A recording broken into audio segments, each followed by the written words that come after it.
So, good morning, students. We had been very much aware of the both the characters, the typical American standing for the materialistic man, the world developed countries, and then we have a typical villager in Muni, and how the humor here arises out of each one's inability to understand the other.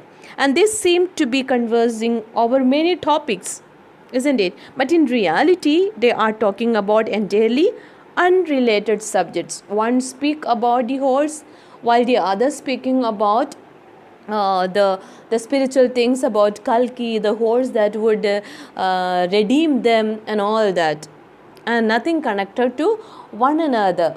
While the other is speaking about the murder, the mutilated body, the people of Kuppam, we come to know the red man not understanding anything, asking about Muni's progeny and all that. Okay, so very fantastic way of conversation. Actually, Narayan has used the dialogues. Why? In order to create the realistic atmosphere, isn't it? Both of them are conversing to one another. Beautiful dialogue is taking place, but of no use because they speak entirely unrelated subjects and topics and never came to a conclusion. And here, the what is that? When Redman spoke about his coffee business, the poor man understood he wanted coffee, so he is directing him to the nearby village where there is a coffee hotel.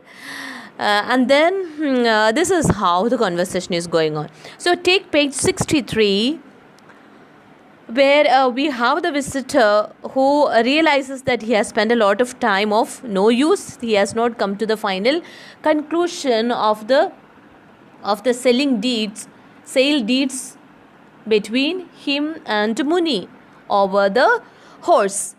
Now he is telling, tell me, will you accept 100 rupees for not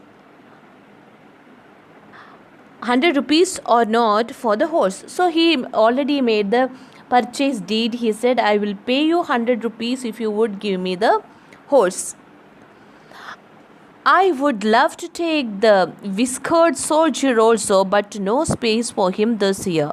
I'll have to cancel my air ticket and take a boat home, I suppose. Ruth can go by air if she likes, but I will go with the horse and keep him in my cabin all the way if necessary.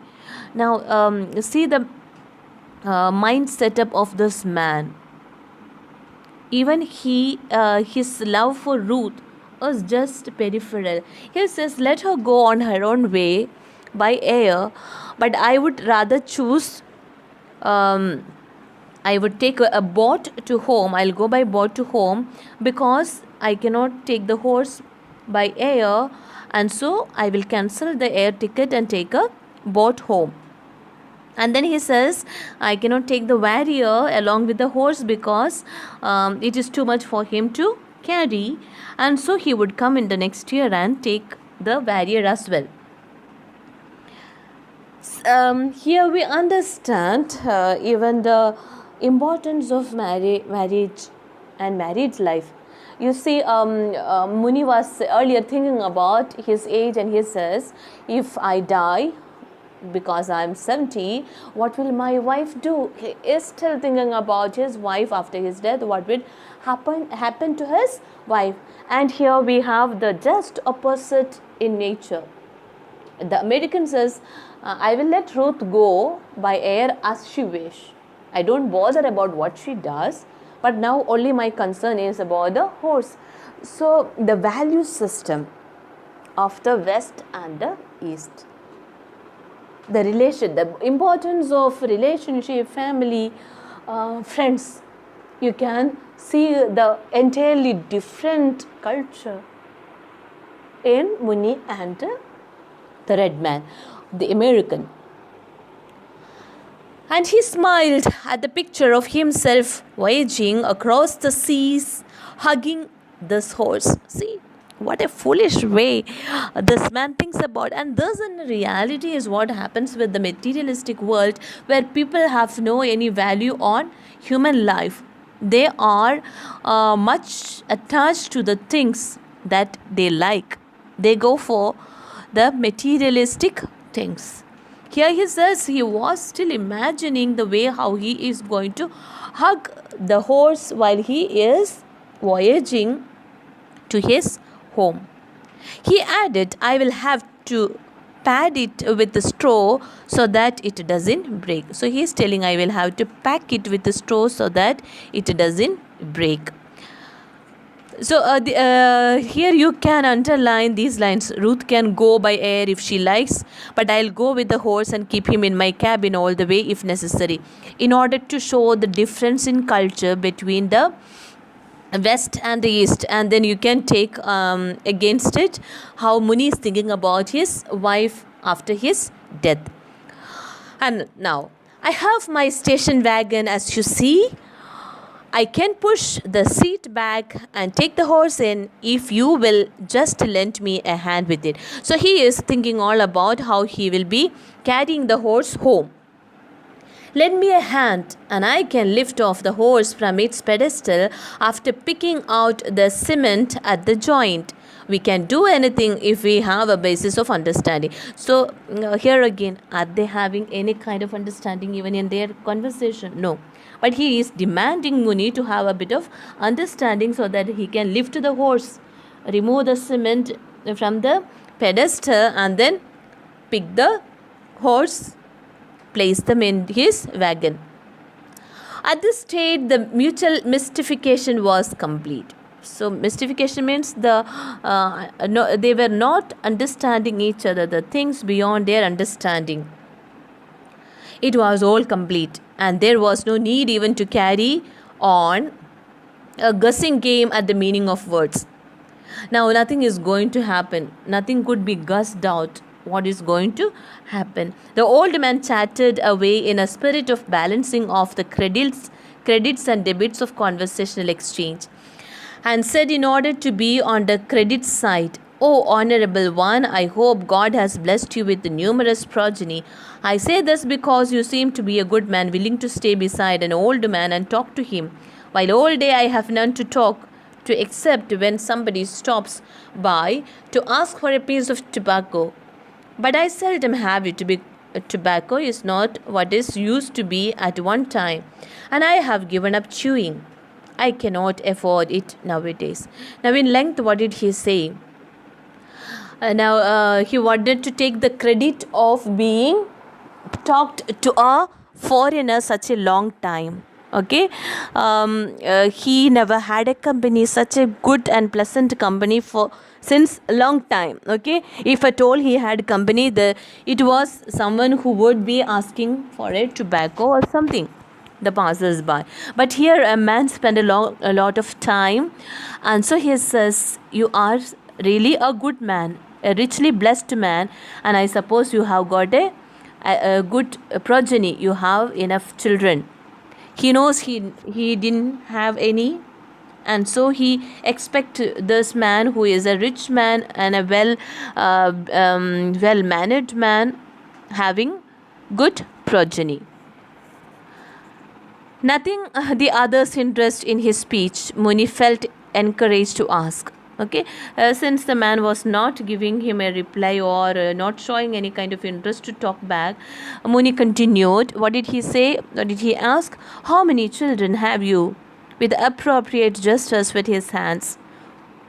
Realizing that a question was being asked, the red man replied, I said 100.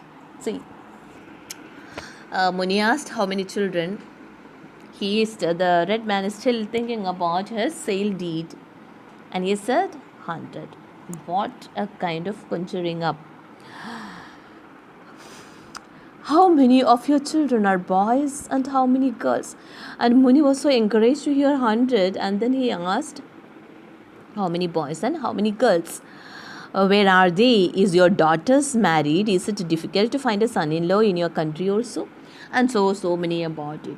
And nothing was connected. Some unrelated responses were given by the American? In answer to these questions, the red man dashed his hand into his pocket and brought forth his wallet in order to take immediate advantage of the bearish trend in the market. He flourished a 100 rupee currency note and said, "Well, this is what I meant."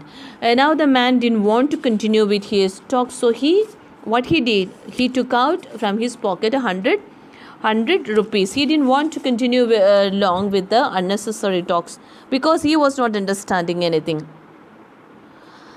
Here, what do you see? The bearish trend means bearish here, remaining falling price in the market.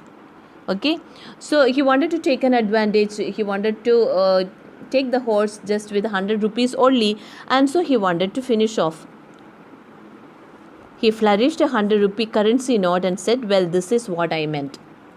The old man now realized that some financial element was entering their talk. Now, seeing the currency, understood there is some kind of financial thing is coming. So, financial element was entering into their talk. He peered closely at the currency note, the like of which he had never seen in his life. He knew the 5 and 10 by their colors, although always in other people's hand, while his own earning at any time was in coppers and nickels. Coppers and nickel means used to have in only the coins of 10 paisa or 5 paisa, and then this is the first time he is seeing a 100 rupee note. He has seen that of 5 and 10, and he recognized these notes only with its colors. And now here he understood something. A big currency note is in the hand of the American. What was this man flourishing the note for? He is in a fantasy to know why this man is flourishing him with a 100 rupee note, perhaps asking for a change. He laughed to himself at the notion of anyone coming to him for changing 1,000 or 10,000 rupees note. He started imagining himself being asked by people for an exchange of money because he himself never earned a rupee note. He said with a grin. So he smiled to himself and he said, "Ask a village headman who is also a money lender. He can change even a lakh of rupees in gold sovereigns if you prefer it that way. He thinks nobody knows, but dig the floor of his puja room and your head will reel at the sight of the hole." So this is what happens in India. The rich grow richer and richer at the cost of the life of poor. So this is the capitalistic way of living that is happening in a democratic country like India. The rich people even bury the money which were supposed to be in the hands of the poor. So he says you go to our village head and you will even get giddy seeing the amount of money being buried under his puja room. The man disguises himself in rags just to mislead the public. And the village head used to wear what kind of dress? Very poor dress. Okay, the man disguises himself in rags. Because he goes mad at the sight of me. Okay, what is that? Okay. Talk to the headman yourself because he goes mad at the sight of me. Because the headman even does not want to see Muni. He gets irritated at the sight of poor people. Someone took away his pumpkins with the creeper, and he for some reason thinks it was me and my gods. That is why I never get my gods be seen anywhere near the farms. Why this poor man used to carry the gods to that dry arid land near the pedestal of the horse? Because he was chased by the other people and accused him for grazing near the farms. So you come to know the reason why this man was tying his gods where there was no proper greenery or grass.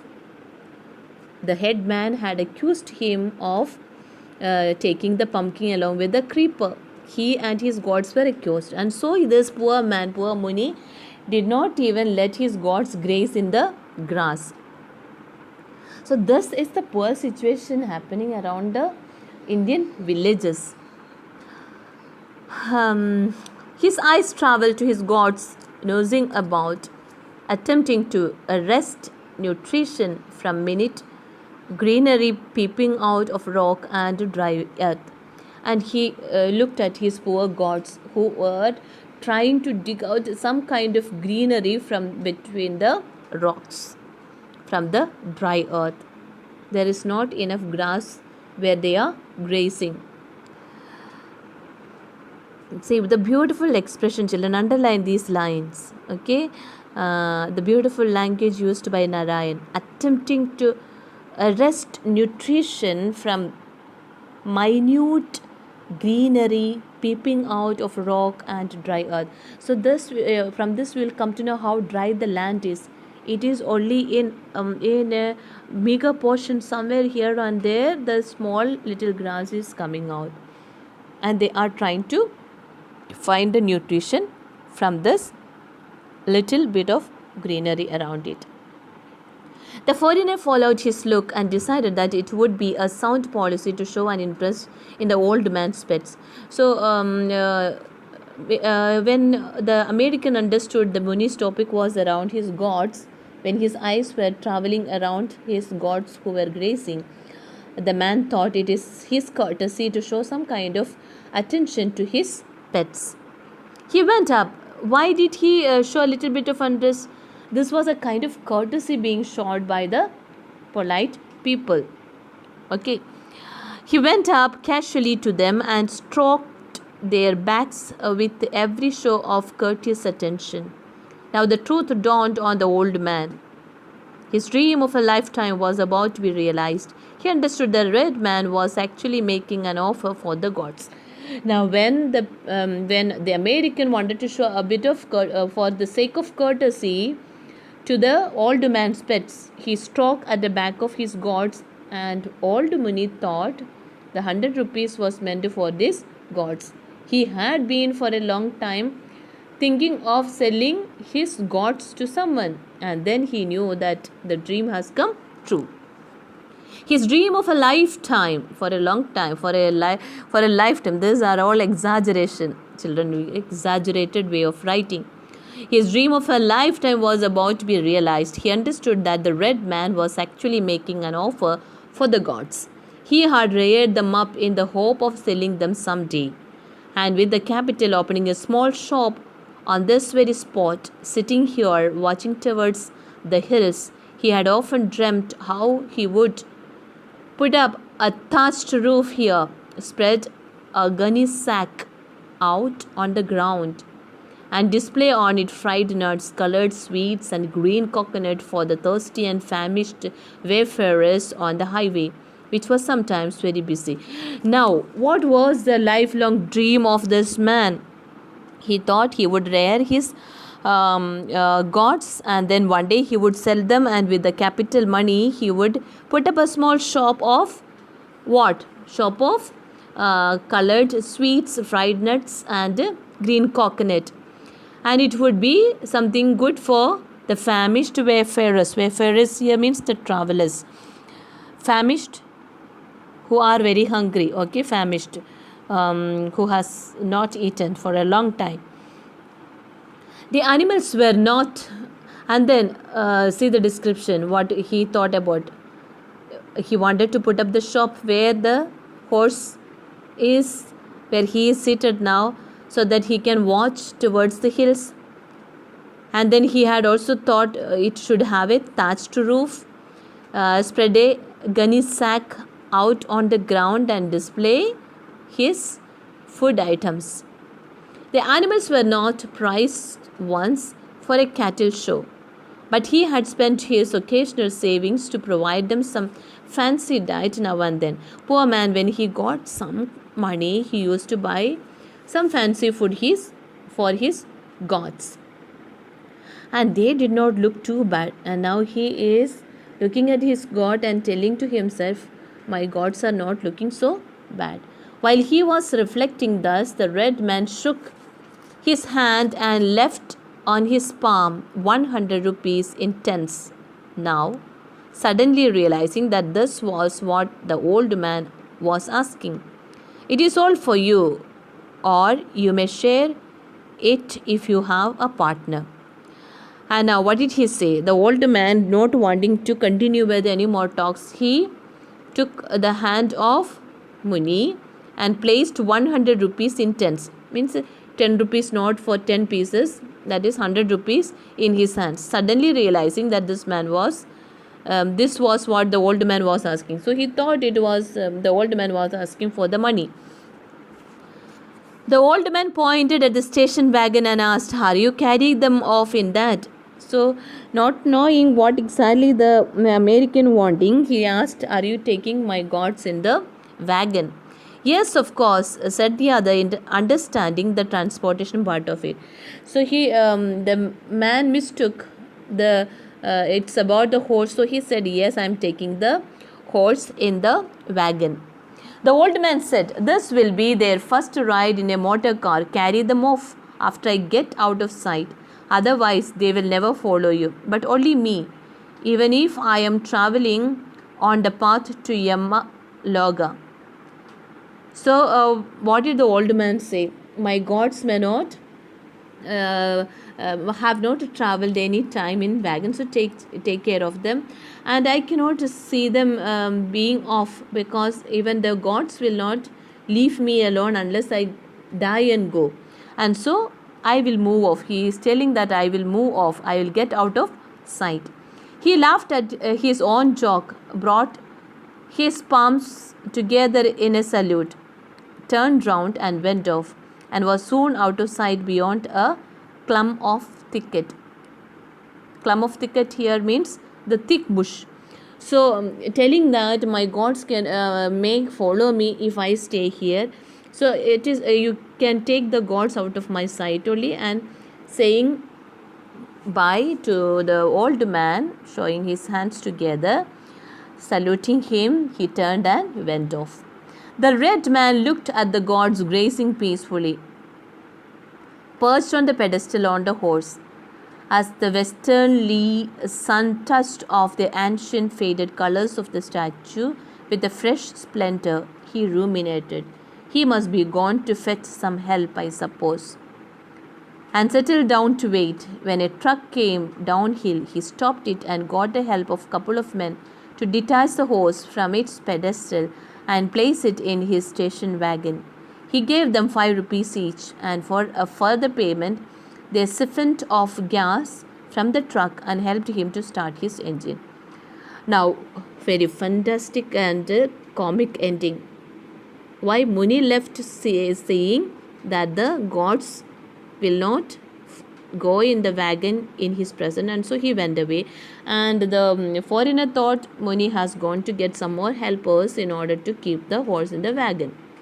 Thankfully, the truck people came and then helped him. They were also paid, and his wagon, his tires were also filled with gas, so that he could start his engine.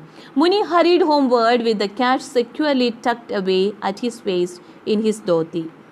And you must have seen people in village how they do. They keep the money in the dhoti. They used to roll on the edge of the dhoti and put it on the waist. He shut the street door and stole up softly to his wife as she squatted before the lit oven, wondering if by a miracle food would drop from the sky. Now, the woman sat near the oven. She did not have anything, so she sat praying for a miracle, that something should fall in her because she didn't have money to cook something for him, and so she was sitting squatting before the lit oven. She snatched the notes from him, counted them by the glow of the fire, and cried, 100 rupees, how did you come by it? Have you been stealing? So the woman knew that he has no chance of getting such great amount of money, and so she asked him, have you gone for stealing? I have sold the gods to a red-faced man. He was absolutely crazy to have them, gave me all this money and carried them off in his motor car. And then he said in one stretch that what happened there. He said the red man was so crazy about our gods, and I sold him off, and he has taken the gods by his motor car. Hardly had these words left his lips when they heard bleating sound outside. She opened the door and saw the two gods at her door. Here they are, she said. What's the meaning of all this? Now what happened, children? This is the real fun of the things. He had left the gods, and the gods had no other way than coming to their master, the Muni, the only master. And so the woman cried out, telling that you have stolen it. Will she believe him? No. He muttered a great curse and seized one of the gods by its ears and shouted, Where is that man? Don't you know you are his? Why did you come back? So he caught hold of the god's ears and asked, Why have you come back? You do not belong to me anymore. I have sold you to the old man. You belong to that red man. Go to your master. The god only wriggled in his grip. He asked the same question of the other two. The god shook itself off. His wife glared at him and declared, If you have thieved, the police will come tonight and break your bonds. Don't involve me. I will go away to my parents. See, beautiful fight in the villages, isn't it? Poor old Muni was thinking after his death, what will his wife do? And the wife is telling, if a bad time come in your life, the police come and take you for the theft. I will leave you and go to my parents. So beautiful, funny. Really, it's a comic story. Then wonderfully, with the very realistic way of putting the dialogues, and the theme is beautifully explained by R.K. Narayan. And I suppose you understood the beautiful imageries used by him. We have the color imageries here, like brilliant yellow and blue all over, painted in brilliant yellow and blue all over. And we have the other color imagery talking about the American red-faced foreigner. And then we have the rural imageries also, when he is telling about the houses, bamboo thatch, straw mud house, mud pot, bullock carts and cattle grazing and all that. We have also the auditory imagery like coughing and sniffing. Then we have the bleating sound of the gods. Then we have the use of dialogue. I already said this is actually in order to have the dialogue helps in the story being told without judgment. And then we have the rhetorical devices, like the language in the story is rich and abound in the use of stylistic devices. Simile is there. What is the simile used here? The warrior with the synth-like mustache. Mustache is compared to synth. And then we have the personification used. The ocean is personified, isn't it? He says the oceans are going to close over the earth. Okay, like. Then you have the use of alliteration, symbolism. Muni is actually stands for the rural uneducated Indian in a village, and the American stands for Western life pattern. And he is from a developed country used to material comforts. And this is the story all about, children. So read for yourself. It's a little lengthy at the same time. Hope you understood. Go through the exercises in your workbook. Read it. Try to underline some of the references which you feel so very important. You also try to pick up a few references for the materialism, for the spiritualism, for the ignorance, knowledge, cultural confusions, okay, the west and east differences. Okay, so some of the things while you are reading, please underline and then mark it so that you can use it in your answers. So all the best, children. God bless you. Keep well, and with this we complete your second term.